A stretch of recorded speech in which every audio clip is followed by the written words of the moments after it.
18/5/25 को अगमकुआं थाना क्षेत्र में एक हत्या का केस दर्ज किया गया था। जो मृतक थे उनके पिता ने अज्ञात लोगों पे प्राथमिकी दर्ज कराई थी और इस घटना के उद्भेदन के लिए और अपराधियों की गिरफ्तारी के लिए सिटी एसपी ईस्ट के नेतृत्व में एक टीम का गठन किया गया था, जिसमें एसडीपीओ सिटी थे और थानाध्यक्ष टेक्निकल सेल की टीम्स थी। इस टीम ने मेहनत करते हुए लगातार सूचना संकलन करते हुए और टेक्निकल इन्वेस्टिगेशन,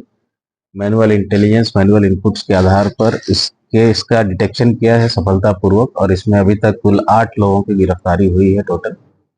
जो अभियुक्त गिरफ्तार हुए उनसे जब पूछताछ की गई तो ये पता चला कि ये प्रोफेशनल एक चोर के गिरोह हैं जो लगातार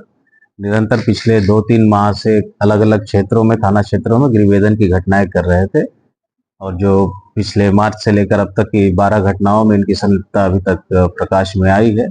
अलग अलग थाना क्षेत्रों में। और बाकी हम लोग और भी थाना में, विभिन्न बॉर्डरिंग डिस्ट्रिक्ट्स में भी सभी जगह इनके विषय में जानकारी हम लोगों ने साझा कर दी है,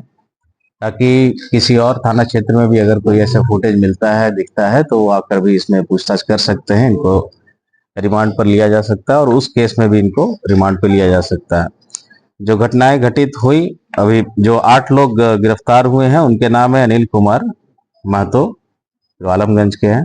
विक्की कुमार आलमगंज का, अनिल कुमार चौधरी सुल्तानगंज थाना का, राहुल कुमार बहादुरपुर, रॉकी रामकृष्णा नगर, बैजू कुमार रामकृष्णा नगर, शुभम कुमार मेहंदीगंज और शिवम कुमार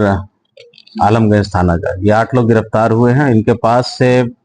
करीब 162 ग्राम सोने की ज्वेलरी और चांदी के आभूषण 4.5 किलो से थोड़ा ज्यादा रिकवर हुआ है। घटना में यूज किए जाने वाला मोटरसाइकिल, हेलमेट, ये सब तो बरामद हुए। मोबाइल फोन 12 रिकवर हुई है इनके पास से। 3 पिस्टल, 4 मैगजीन और 12 जिंदा कारतूस भी रिकवर किया गया। बाकी डोंगल और गृहभेदन के लिए यूज किए जाने वाले जो सामग्री है वो भी रिकवर की गई। जिन घटनाओं का अभी तक पूछताछ में, जिन गृहभेदन का अभी तक उद्भेदन हो पाया है इनके पूछताछ से, वो 14 मार्च को पत्रकार नगर थाना में घटित हरदेव अपार्टमेंट में घटित गृहभेदन की घटना,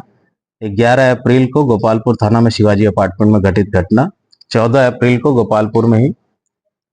आशीर्वाद अपार्टमेंट में घटित गृहभेदन की घटना, 16 अप्रैल को परसा बाजार में सुधा अपार्टमेंट में 7 फ्लैट्स में एक साथ जो घटना घटित हुई थी उसका उद्भेदन हुआ है। 19 अप्रैल को गौरीचक में ग्लोबल अपार्टमेंट में गृहभेदन की घटना,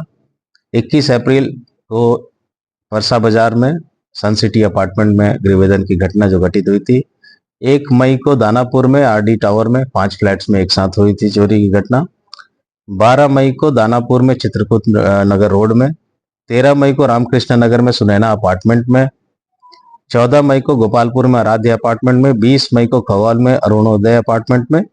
और 21 मई को रूपसपुर में जलालपुर हाइट अपार्टमेंट में। इन सभी जगहों में जो घटनाएं घटित हुई अभी तक पूछताछ में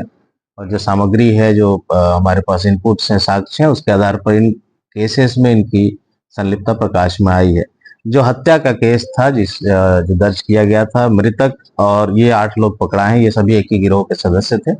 और पैसे की लेन देन को लेकर, बंटवारे को लेकर आपसी विवाद हुआ जिसमें उनकी हत्या कर दी गई थी। उस केस में इनको अभी अग्रसारित किया गया है। बाकी कांडों में इनको रिमांड पर लिया जाएगा और आगे पूछताछ करने पे और भी कोई घटना इनके द्वारा अगर की गई है, प्रकाश में आता है या इनके और सहयोगियों का नाम आता है तो उस पर हम लोग आगे कार्रवाई करेंगे।